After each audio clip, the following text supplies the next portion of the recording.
Every test that you have experienced is the kind that normally comes to people, but God keeps His promise, and He will not allow you to be tested beyond your power to remain firm. At the time you are put to the test, He will give you the strength to endure. He will give you the strength to endure it, and so provide you with a way out. Ayan. Lahat po tayong mga kapatid ay may mga kanya-kanya pong pagsubok sa buhay. May mga pagkakataon po na ang pagsubok po natin ay karamdaman, kawalan ng salapi, o kawalan ng hindi natin mai-provide yung pangailangan ng mga bata, pangailangan sa tahanan, pambayad ng bills, di ba? May mga pagkakataon na ang problema natin ay relasyon natin sa ating asawa, relasyon natin sa ating magulang, o sa ating mga kapatid, o sa ating trabaho. Lahat po tayo ay may kanya-kanyang uri ng pagsubok. At sabi doon ng Panginoon, hindi lamang ikaw, kapatid, ang nakararanas nito. Lahat po tayo ay may kanya-kanyang pagsubok na ibinigay ang Panginoon sa atin. At hindi ka po itetest ng Panginoon higit pa sa iyong kakayahan. Ibig sabihin, halimbawa, kung 20 kilos lamang ng bigas ang kaya mong bitbitin or buhatin, hindi ka po bibigyan ng Panginoon na higit pa sa 20 kilong bigas na para iyong i-carry, di ba? Hindi po ganun ang Diyos. Alam po ng Panginoon ang capacity mo, kapatid, pagdating sa pagsubok na ina-allow ng Panginoon. At ang kagandahan dito, sabi dito sa dulo, di ba? Sa halip, pag nandiyan na po yung pagsubok, ang sabi ng Panginoon, bibigyan niya po tayo ng lakas ng kalooban at katagumpayan. So, malinaw na po na kapag nasa atin na yung pagsubok, lakasan po natin yung faith natin kay Lord. Lumapit tayo kay Lord kasi sabi doon ng Lord, katagumpayan, tayo ay magtatagumpay.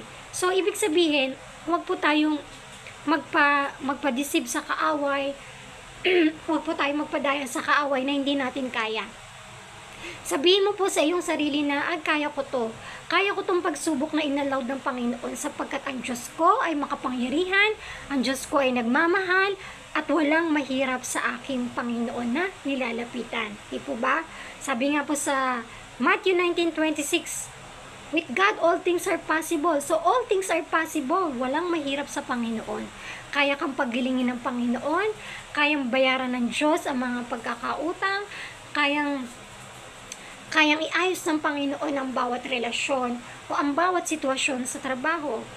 Kailangan lamang po natin na makita sa ating sarili na tayo po ay magpakumbaba sa harapan ng Panginoon, humingi ng tulong ng Diyos na sabihin natin na, Lord, I need you.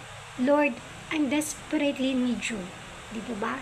At ang Panginoon po ay kikilos po sa inyong buhay, sa ating buhay. At tayo po ay ibigay po natin sa Panginoon. Tayo po ay manalangin, tayo po ay lumapit sa Panginoon at ipagkatiwala sa Diyos ang inalaw ng Panginoon na pagsubok na meron ka, kapatid. Sige po, tayo po ay manalangin sa mga oras na to. Yes, Lord, hallelujah. Panginoon naming Diyos, hallelujah. Lord, our Father in heaven, Jesus Christ and Holy Spirit, Lord, you are our refuge and our strength and our great provider, O God, and our shield, O God. Lord, sa oras na to, ano man ang pinagdadaanan ng aking kapatid, Panginoon, sa oras na to, hinihiling ko po, O Diyos, na dagdagan mo po ang lakas ng kalooban, ang pananampalataya, dagdagan mo po ang kalakasan.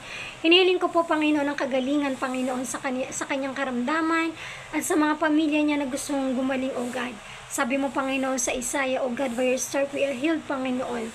And Father God, kiniklaim po namin ang kagalingan, O God, sa oras nito. Wala pong mahirap para sa inyo.